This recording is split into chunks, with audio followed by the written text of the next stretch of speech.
Bem-vindo, João. Eu vou partilhar aqui uma breve biografia, uma partilha de um enquadramento, uma parte da história de vida do João. Ele vai falar por ele próprio. O João Delicado, ele tem 44 anos, é apaixonado pelo treino de pessoas e grupos para alcançar a excelência e o máximo potencial de cada um. Por isso é life coach e terapeuta. Acompanhando pessoas nos respectivos processos individuais, é palestrante e formador em workshops e também autor na RFM, na rúbrica Já Agora Vale a Pena Pensar Nisto. E no blog Ver para Além do Olhar. E na respectiva página de Facebook. É ainda coautor do livro Vale a Pena Pensar Nisto. Vá, podem, agora não, mas no final vão pesquisar estas coisas todas que eu disse.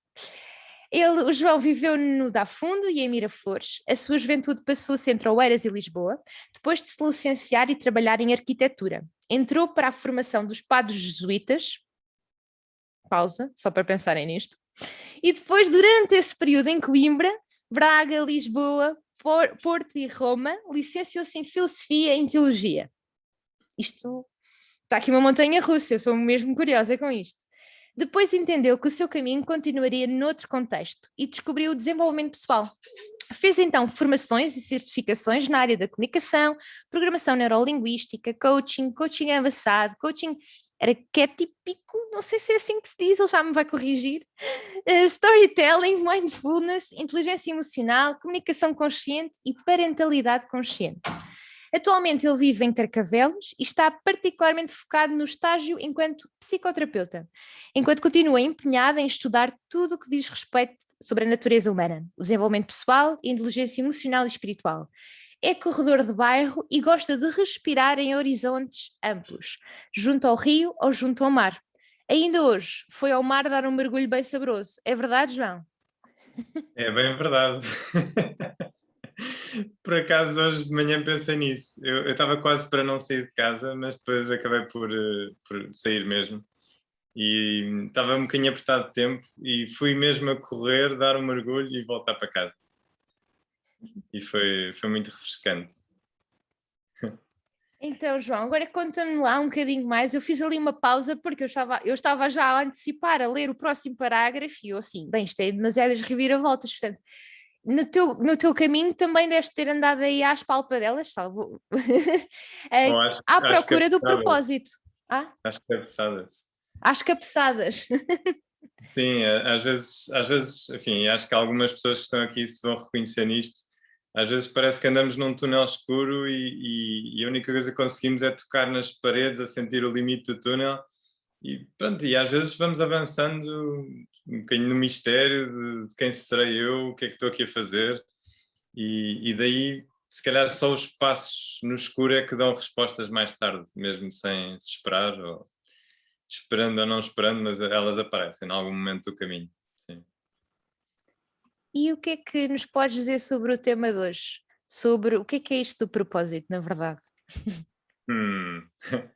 Ora bem, então eu estive aqui enfim, a reunir algumas ideias, decidi não consultar fontes externas a mim mesmo, porque achei, bom, se me estão a convidar a mim é porque querem que eu fale a partir da minha experiência e a partir de algumas ideias que, claro, fui recebendo, seja da vida, seja de pessoas que me acompanharam, pessoas que estiveram lado a lado comigo e pessoas que estão comigo neste momento, né?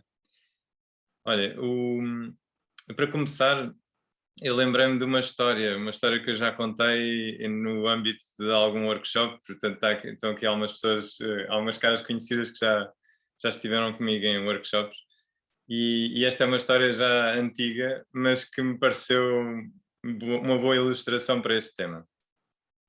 Então, eu vou começar por partilhar esta história, depois a minha ideia é partilhar três perigos muito grandes que eu identifico neste âmbito do propósito de vida. Depois vou tirar três conclusões que são um bocadinho o reverso da medalha, porque normalmente quando há uma coisa negativa, se a voltarmos do avesso, dá uma coisa positiva. E neste caso, informações negativas dão informações positivas e pistas concretas para encontrarmos o nosso propósito de vida. E depois a minha ideia é chegar finalmente, no fim de tudo, eu vou querer partilhar a minha definição de propósito de vida E um segredo que eu acho que é muitas vezes desprezado ou negligenciado e que acho que está aí uma chave de ouro para este tema. Ok? Portanto, se estiverem de acordo, eu vou seguir mais ou menos esta estrutura.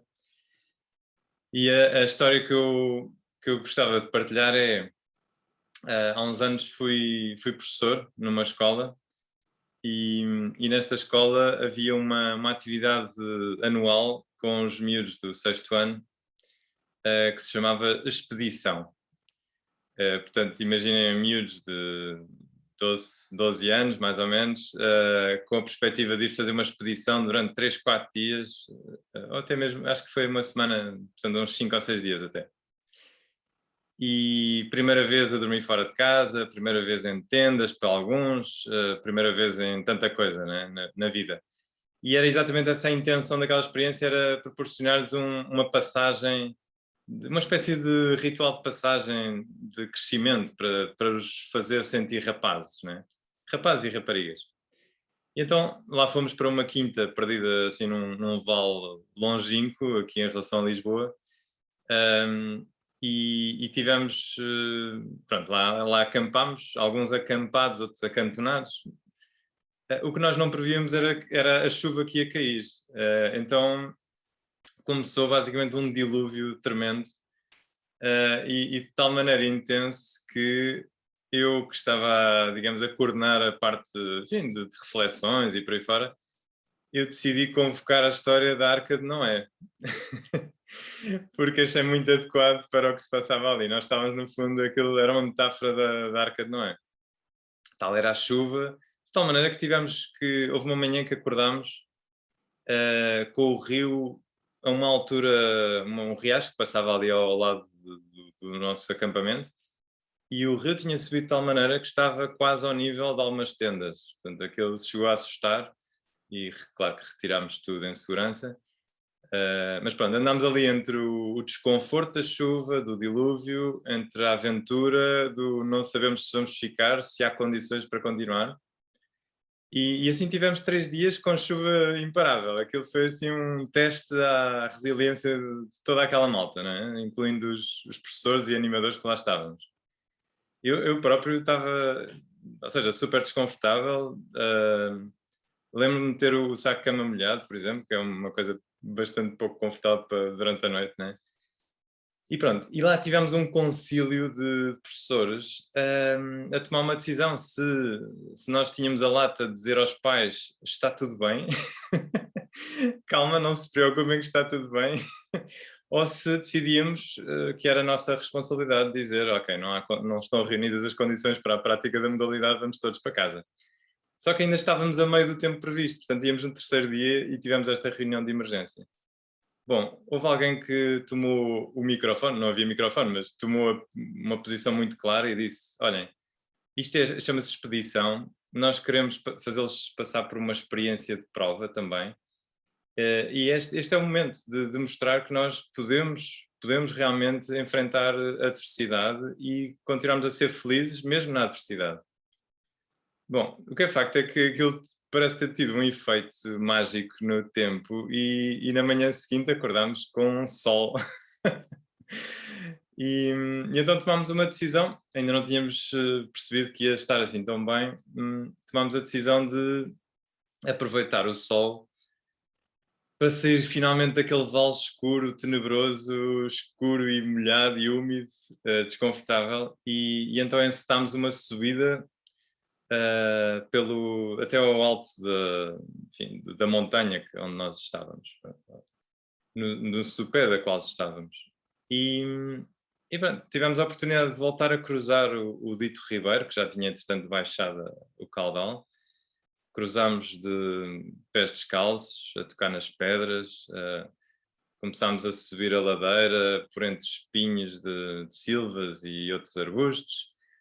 Fomos tocando na textura dos pinheiros, absorvendo um bocadinho o calor do sol que ia aparecendo entre os ramos, porque ao fim de 3 dias de chuva todos queríamos nem que fosse uma pinga de sol, não é?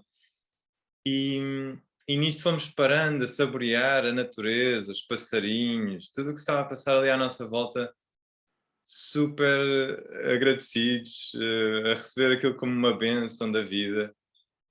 Bom, e nisto foram 3 ou 4 horas de caminhada, portanto foi bem longo, e chegámos lá acima, a uma vila pequenina que lá estava, onde estava à nossa espera a equipa de apoio com uma carrinha e o almoço. E nisto, ah, pronto, já tinha um almoço preparado para nós, portanto foi chegar e começar a distribuir o almoço. E eu estava assim um bocadinho à parte a observar todo aquele movimento e ainda, enfim, digamos, a saborear a experiência. E ao pé de mim estava um aluno e ele diz-me: "Oh, professor, eu não percebi uma coisa. Então, professor, então nós subimos isto tudo só por causa de um pão com salsicha?"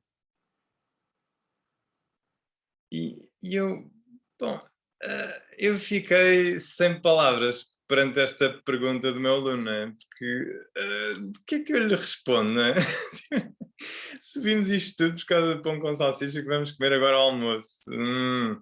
Ok, significa que o rapaz, de alguma forma, estava absorto de todo o resto da experiência, tinha, não sei, em algum momento da sua percepção tinha perdido o que estava para trás.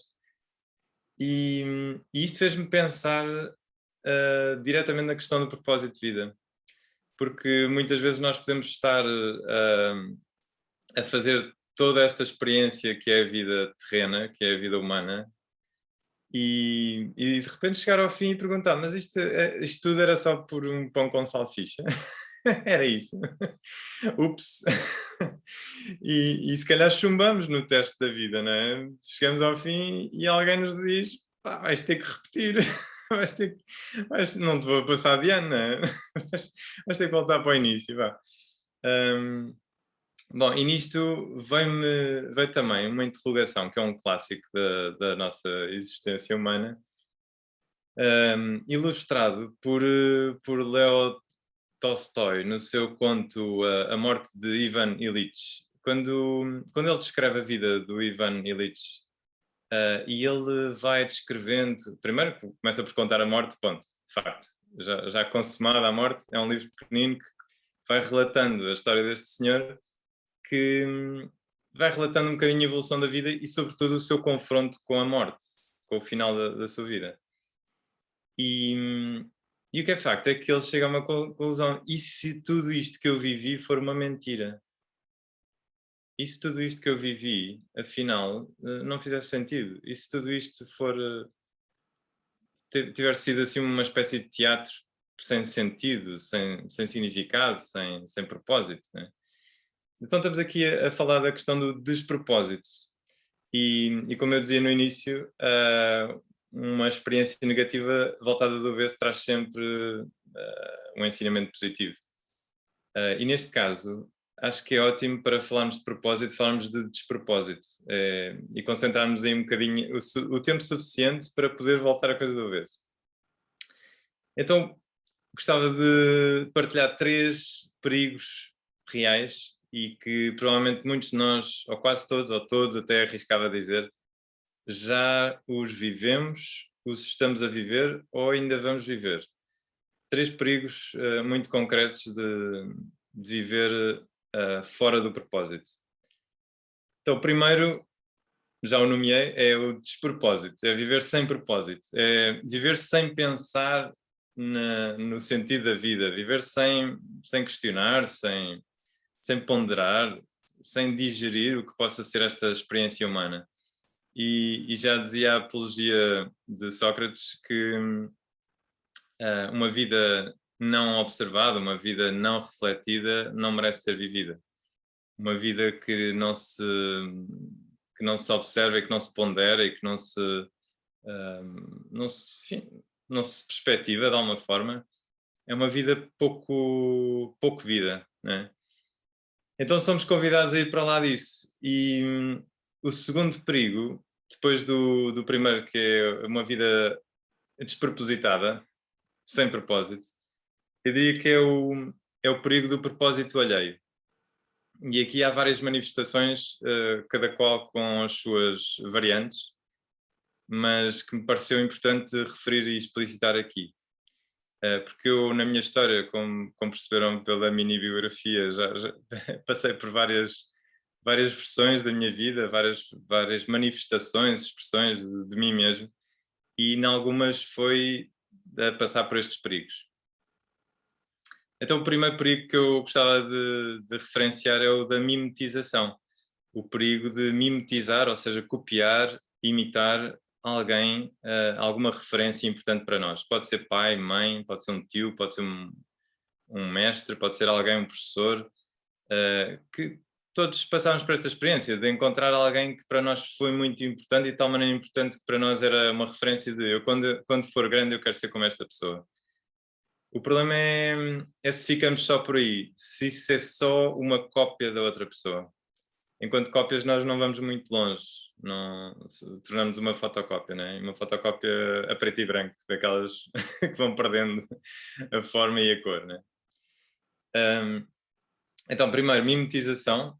A segunda, por oposição, que é basicamente fazer o contrário. Em vez de copiar ou imitar aquela pessoa, que é uma referência para mim, eu, por rebeldia, eventualmente no período de adolescência propriamente dita, uma adolescência reproduzida mais tarde, noutras idades, que também, enfim, até à velhice acho que ainda vamos tendo ciclos de adolescência.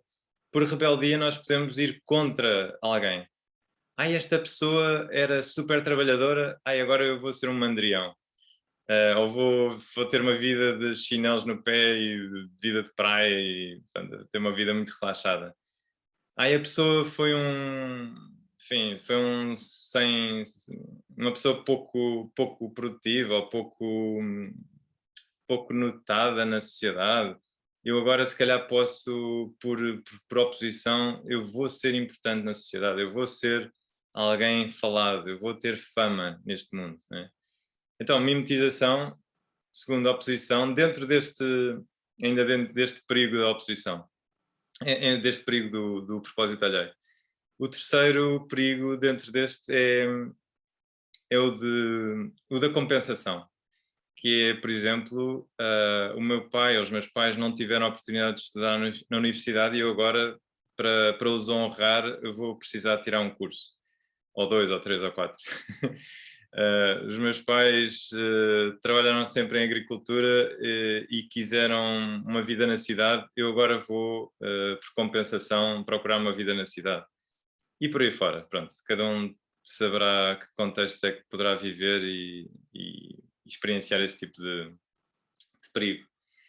E não explicitei ainda, mas dentro da mimetização, a primeira versão deste perigo do propósito alheio, há um propósito ainda mais global e se calhar que nos passa mais ao lado, que já não tem a ver com a bolha da família, mas tem a ver com a bolha da sociedade e da cultura, que é o perigo da conformação social, que é eu, na bolha em que vivo, lá está, no meu bairro, na minha cidade, no meu país, sei que uma vida feliz é esta. Há uma definição de vida feliz, né? Há uma pré-definição, há um preconceito sobre o que possa ser a vida feliz. É ter um emprego X, é ter férias não sei onde, é ter eventualmente, enfim, uma mulher assim ao assado, ou um homem assim ao assado, ou às vezes é o uso de roupa de marca, ou o cão de marca, ou o gato da marca, sei lá. Pronto. Às vezes isto são exemplos de conformação social, mas depois têm consequências diretas no propósito de vida. Porque nós, então reparem, neste tempo de redes sociais, a imitação, a conformação, a mimetização é brutal. Nós temos acesso a coisas que se fazem até no estrangeiro e que trazemos diretamente para cá, porque consideramos que é o normal. Né? Então, por baixo deste perigo do propósito alheio, estão sempre o quê? E gostava de trazer assim, explicitar, que é para percebermos do que é que estamos a falar. Estão sempre crenças, por baixo destas expressões de propósito alheio, que é de propósito do outro, que eu assumo para mim, está sempre a crença, uma crença inconsciente, inquestionada, de que a vida é assim. Segundo a nossa bolha familiar ou cultural, as coisas são assim, ponto. E esse é o perigo do pensamento único, por exemplo. Né? Vou passar ao terceiro propósito falhado, digamos assim, ao terceiro perigo do propósito falhado, ou de falhar o propósito, que é o propósito epidérmico. Então, eu comecei por falar no despropósito, que é não pensar simplesmente no sentido da vida, não pensar, não ponderar, não questionar. Um segundo, o propósito alheio, um segundo elemento aqui a considerar o propósito alheio, em que assumimos coisas dos outros, mas que em algum momento elas vão falhar, porque se eu copiar alguém e não verificar em mim se isso vale, então mais tarde ou mais cedo a vida vai-me trazer maus resultados, vai-me trazer dissabores, vai-me trazer angústia, vai-me trazer ansiedade, porque eu vou estar a sentir-me a usar roupa que não é minha, né? É aquela experiência de, às vezes, sabem, quando vamos a um fim de semana ou somos apanhados de surpresa sem a roupa adequada para um determinado sítio ou contexto, e de repente temos que pedir a roupa emprestada a alguém. Olha, esqueci-me de trazer uma camisola ou uma camisa, e alguém nos empresta, e pode ser a experiência de bem, isto não está a sentar bem, não é? E aí está um ótimo critério para começar a aferir se o propósito de vida em que eu estou a escolher, ou que eu não estou a escolher, se eu estou a mimetizar, se eu estou a copiar, se estou a assumir um propósito alheio, eu vou sentir que é uma roupa alheia. Okay? Pronto, finalmente, o terceiro perigo, o do propósito epidérmico, que é, já não tem tanto a ver com o fora, já não tem a ver com o nem sequer me questiono. Não, eu posso questionar-me. E atenção, se calhar a maior parte das pessoas que aqui estão, que se inscreveram para esta sessão, é porque já estão em processo alguns há algum tempo, alguns há muito tempo, alguns há muitos anos. E portanto são pessoas que estão provavelmente mais a correr este terceiro perigo, que é, já perceberam que há modelos que não lhes servem, há sítios que são ótimos para muita gente, mas não para si, há contextos que são ótimos para outros crescerem, mas não nós, né? E ainda corremos um perigo mais sofisticado, mais difícil de identificar, que é quando se fala em auto-amor, quando se fala em eu encontrar o meu propósito de vida, de que eu é que estamos aqui a falar, de que eu estamos a falar, de que parte do eu, né? Se tivermos uma concepção assim muito básica do ser humano, então eu sou eu, não é? Mas qual é a dúvida? Sou eu? Eu vou procurar a maneira de eu ser feliz. Ok, ainda não respondeste à minha pergunta. Que eu, né? Que parte do eu é que está a manifestar-se? E aqui, para quem participou nos meus workshops, isto vai soar familiar, porque continua a ser uma estrutura para mim muito válida e que tenho confirmado com o acompanhamento de pessoas que eu vou fazendo ao longo deste tempo todo, destes últimos anos, que é, nós basicamente temos, eu diria, três camadas principais. Temos uma camada primeira com a qual chegamos a este mundo, que é uma camada, é um núcleo vital, que é da essência, a que eu chamo de essência. Eu gosto de representar com 3 círculos concêntricos, para quem quiser desenhar aí nos apontamentos. Portanto, no primeiro círculo, a essência, que é eu na minha vitalidade em bruto, sem mais, né? Mas a partir do momento em que eu venho à existência terrena, eu começo a ganhar corpo. E corpo nomeadamente com sombras e feridas que eu vou ganhando com a experiência humana, além de todo o conhecimento, sabedoria que vou acumulando, né? Mas sobretudo agora gostava de focar nas sombras e feridas, que é, afinal eu vim a este mundo e há perigos, há adversidades, há pessoas que me podem querer fazer mal, há contextos que são nocivos para a minha existência, e isso vai-me obrigando a gerar o terceiro anel do meu eu, que é o anel ou o círculo exterior da defesa, da carapaça, da persona, como se costuma falar em psicologia. Há outros nomes, enfim. E então, reparem como, se nós temos estas três camadas da nossa cebola existencial, a essência, depois as sombras e feridas e depois a camada externa, que é aquela que se expressa no mundo, através das minhas máscaras sociais, através da minha persona, então há vozes que correspondem a cada uma destas 3 camadas. Por isso, quando eu ouço alguém a dizer, ainda hoje de manhã, eu farto-me de ouvir podcasts e farto-me de ouvir, enfim, conteúdos de desenvolvimento pessoal na internet, no YouTube, etc. Ainda hoje de manhã recebi um anúncio de um curso qualquer de desenvolvimento pessoal em que a pessoa que ministra o curso dizia: houve um momento da minha vida em que eu decidi passar a ouvir a minha voz interior e ser totalmente fiel a ela. Bom, eu acho interessante a ideia, mas, mas, triplo sublinhado, calma aí. Ótimo. Se conheces a tua essência, vai com toda a força, não é? Como nas naves do Star Trek, mete aí o Warp 3, 4, 5, vai por aí fora a acelerar a estrada fora. Mas calma aí, porque é aí que muitas vezes nos enganamos, nestas florestas de vozes que vamos ouvindo. Apetece-me aquilo, quero fazer aquilo, não, eu agora vou para ali, não, agora vou deixar isto, agora vou abandonar este projeto, agora vou, mas é para aquele lado, vou largar tudo ou vou partir tudo e agora vou começar uma vida nova. Não, vida nova não faz sentido. Não, vou continuar esta velha porque é esta que faz sentido e desde sempre que existiu e eu agora vou ser fiel a ela e... Ah! E então, damos por nós às vezes perdidos no meio de florestas de vozes e confusos. E daí que muitas vezes importe encontrar a pessoa certa para nos apoiar a investigar nesta autoinvestigação de mas como é que eu posso distinguir o que são as vozes da essência, do eu, que às vezes chamamos o eu maior, como é que eu posso distinguir as vozes do eu maior em relação às vozes do eu menor? Porque muitas vezes o eu menor está super ativo, sim? Acho que todos reconhecemos isso, que é, pá, e agora gostava de distinguir, já agora assim para clarificar, o que pode significar estar mais no eu menor ou no eu maior, e se quiserem desenhem uma tabela, eu menor de um lado, eu maior do outro. Então o eu menor está focado na sobrevivência. É a preocupação essencial do eu menor, sobrevivência.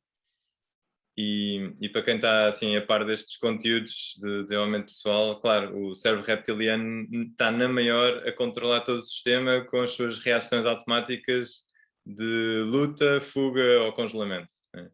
Reações que normalmente vão dar, em alguns momentos são úteis, super úteis, porque realmente nos fazem sobreviver a experiências potencialmente mortais ou potencialmente danosas para nós. Mas quando se trata de escolhas subtis, que queremos que estejam a outro nível que não da sobrevivência, o cérebro reptiliano já não é capaz de as fazer. Não é aí que nós podemos ir buscar a informação adequada. Então, está focado na sobrevivência, portanto, se está focado na sobrevivência, ele vai agir a partir do medo, que é, o medo é a nossa ativação de o que é que pode acontecer de mal à minha volta, o que é que pode acontecer de mal no futuro, o que é que pode vir a acontecer que possa pôr-me em perigo, a vários níveis, né? Subsistência, do meu bom nome, e se as pessoas não gostam das minhas decisões, e se alguém vai querer bater-me, ou vai querer reclamar, ou vai pedir satisfações, como é que vai ser, né? Então, sobrevivência, o medo super ativo e finalmente leva-me a viver à defesa. E portanto, o eu menor, claramente é alguém, se nós nos deixamos levar pelo eu menor, claramente vivemos à nossa superfície, vivemos no eu epidérmico e portanto tomamos propósitos epidérmicos ou decisões epidérmicas que respondem sim à sobrevivência. E há pessoas que sobrevivem muito bem até aos 80 anos, até aos 90 anos, até aos 100 anos, mas depois morrem como o Ivan Illich a perguntar-se: e se tudo isto foi uma farsa? E se tudo isto foi uma mentira que eu tive aqui a viver? Né? E não vivi a vida que me era pedida aqui nesta terra. Então, em vez de estarmos a viver nessa angústia existencial de potencialmente falharmos o nosso propósito de vida realmente verdadeiro, vamos precisar distinguir as vozes. Então, gostava só de deixar assim 3 critérios para identificar o eu maior de cada um. Porque ao contrário do eu menor, em vez de viver Na sobrevivência, o eu maior foca-se na supervivência. É um eu maior focado nos altos, no alcançar a ambição máxima da sua vida, em onde é que eu posso ainda mais chegar? O que é que poderá a vida ainda dar-me para lá disto que eu já consigo alcançar com os meus olhos, né? Então, supervivência, que depois, em vez do medo, é alguém que vive com base na confiança, e em vez de viver à defesa, é alguém que vive aberto às circunstâncias e disponível para enfrentar as adversidades. Vamos lá. Há adversidades? Ok, então vamos lá. Enfrentar, dar a frente, dar a cara, pôr as mãos disponíveis, arregaçar as mangas, vamos a andar. Ainda hoje, a propósito disto que estou a dizer agora, estava a ter uma sessão com uma pessoa que eu acompanho e estava-me a dizer, muito engraçado, ela própria encontrou uma solução para alguns estados emocionais pelos quais ela passa e dizia, eu quando me vejo a amolecer, eu mexo-me. Quando me vejo a amolecer, ou seja, a perder energia, a perder motivação, a perder o sentido da vida, achar que isto é tudo horrível, que isto é um grande peso, ela já sabe que precisa de se mexer. Pôr-se vai arrumar o quarto, vai limpar a cozinha, vai fazer desporto, vai ouvir música, vai encontrar-se com os amigos, sai, mexe-se, né? E às vezes precisamos de contrariar o eu menor. Atenção, cuidando sempre do eu menor, porque ele vai estar cá até ao fim da vida. Dizem que o eu menor só morre uns minutos depois da nossa morte, uns minutos depois da nossa partida, é que ele desliga finalmente. Mas até ao fim vamos estar a lidar com o nosso eu menor. E graças a ele estamos em sobrevivência. Nós somos sobreviventes graças a ele. Atenção. Agora, para as questões fundamentais, não basta, né? Reparem que nós temos estado a falar enquanto falamos do eu menor, estamos a falar da parte de baixo da pirâmide de Maslow, que é referente às necessidades básicas, né? Referentes às necessidades de alimentação, de abrigo, de segurança. Basicamente é isso. Mas quem é que pode ser feliz aí?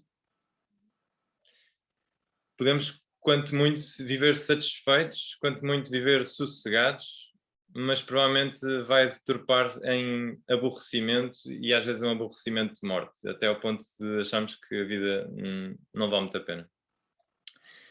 Há uma pergunta que eu gostava de vos entregar, assim, para ajudar no discernimento, que é uma pergunta que eu aprendi com o Pedro Tochas, o palhaço de rua e júri de um concurso de talentos na televisão. Pedro Tochas, numa entrevista que li há uns anos, ficou-me gravado na memória, ele dizia, uma coisa é ambicionar um estatuto, outra coisa é ambicionar o processo. Eu posso ambicionar o ser médico, advogado, o ser político, o ser presidente disto ou daquilo, o ser o chefe da Solo Adventures, ou ser o presidente da junta de freguesia, ou whatever, né?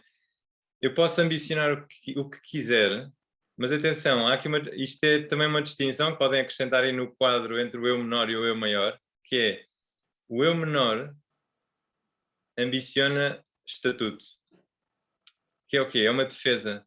Quando eu for importante, quando eu ganhar imenso dinheiro, quando eu não sei o quê, quando eu estiver naquele pedestal, finalmente eu vou estar satisfeito. Eu vou estar assegurado, o meu futuro vai estar assegurado, né? Ninguém me vai poder fazer mal, porque eu estou lá em cima. Isto é próprio do eu menor. O que é que o eu maior faz, pelo contrário?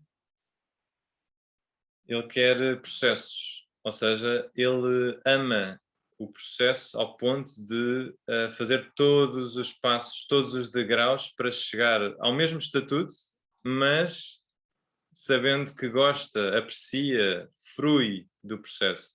E porque frui, flui. Okay? Quando nós somos capazes de fruição, então nós fluímos. Isto também é assim um segredo deste tema do propósito de vida. Então, para ir entrando em conclusões, quando nós falamos em perigos, como dizia desde o início, basta voltar do avesso para ganharmos pistas concretas para encontrarmos o propósito no seu sentido mais consistente. Então, isto é baseado nos três elementos, nos três perigos que eu vos falei. O primeiro, enfim, não há assim uma relação direta, mas vão ver que tem a relação muito íntima. O primeiro elemento, ou um pré-requisito, eu chamo-lhes pré-requisitos para um verdadeiro propósito de vida. O primeiro é o autoconhecimento, e tem tudo a ver aqui com, com a associação. O autoconhecimento, sem autoconhecimento, nós não somos capazes de destrinçar os tais propósitos alheios, porque vão ser sempre propósitos que nós assumimos. Isto é verdade, então é verdade para mim. Calma, se calhar não é. Um, que também traz a questão, este tema do autoconhecimento também traz a questão a que eu quero dar expressão, a que camada do eu é que eu quero dar expressão.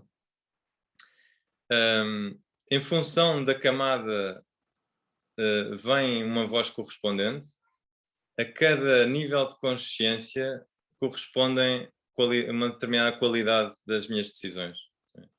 Portanto, a qualidade das minhas decisões e a qualidade do meu propósito de vida depende do nível de consciência que eu estou. Se eu estiver no nível de consciência do eu menor, então vou fazer decisões apropriadas e propósitos de vida menos substanciais próprios do eu menor. Se estiver conectado com o eu maior, então sim, vou desenhar propósitos de vida de acordo com o eu maior. O segundo aspecto, a humildade, que está intimamente ligada ao autoconhecimento, é quase sinónimo, diria. Porque a humildade é aceitarmos como somos. O autoconhecimento é conhecermos como somos. A humildade é aceitar como somos. Nem acima, nem abaixo, nem num lado, nem no outro, mas centrados. Enfim, por aí fora. Nós estamos aqui para sermos nós na nossa versão do eu maior, mas numa versão enraizada em nós. Então a humildade é também reconhecer que nós só podemos tomar decisões baseadas na informação que está disponível neste momento. Que é para também não cairmos na ilusão de que quando eu tiver reunido toda a informação possível sobre este tema, então eu vou decidir que a minha vocação ou o meu propósito de vida é isto. Só que entretanto passou a vida. Entretanto passaram uns anos e a pessoa não decidiu nada. Portanto, a propósito de vida não é uma coisa para se decidir quando estivermos às portas da morte, não é? E já agora usei a palavra decidir. Eu costumo dizer que as grandes decisões da vida não se decidem, elas reconhecem-se. As grandes decisões da vida não se decidem, elas reconhecem-se. Ou seja, decisão remete um bocadinho para uma atividade mental. Eu pondero entre duas alternativas e escolho uma delas. Isso é uma decisão. Quando se trata de um propósito de vida, de uma vocação, de uma coisa assim de outro nível, de um nível mais íntimo, do íntimo mais íntimo em nós, então trata-se muito mais de uma descoberta, um reconhecimento. É eu destapar aquilo que está cá dentro, já. Né? E assim, sim, a coisa funciona. O terceiro elemento, pré-requisito fundamental para um propósito de vida substancial, funcional, resistente ao tempo e às intempéries, é a imunidade social. A imunidade social é estar de tal maneira enraizada em mim, com o tal autoconhecimento e com a humildade, que eu não me importo que os outros não compreendam a minha decisão. Eu não me importo que as pessoas critiquem, eu não me importo que maldigam da minha escolha, porque a escolha é minha. E eu baseei-me no meu melhor, pelo menos naquilo que eu entendo como o meu melhor, para tomar aquela decisão. E atenção, mesmo que tomemos decisões erradas, ainda bem que as tomamos, porque serão um ponto de partida para tomar a decisão certa a seguir. Por isso também temos que pôr de lado um bocadinho aquele medo de errar, de falhar, de fiz a escolha errada. Oh. Não, a escolha errada é o princípio para podermos andar para a frente. Então, esta imunidade social convida a uma espécie de desconformação social, que é, eu chamo-lhe tolerância à dor do julgamento, tolerância à dor do preconceito e da segregação que possamos ser vítimas, eventualmente, no caso de escolhermos uma coisa, tomarmos uma decisão polémica, enfim. Espero que não seja tão polémica, porque na verdade, um critério de bom propósito também, como a Joana dizia há pouco, é se traz frutos para quem está à nossa volta e para o contexto em que nos inserimos. Porque se não traz bons frutos, é melhor questionar a nossa decisão e perguntarmos se não será uma coisa do eu menor. Ok? Bom, então, finalmente, para terminar, e depois passamos às perguntas e respostas. A minha definição e o segredo que está aqui já implicitamente manifestado, mas que eu quero trazer assim explicitado de uma forma mais clara.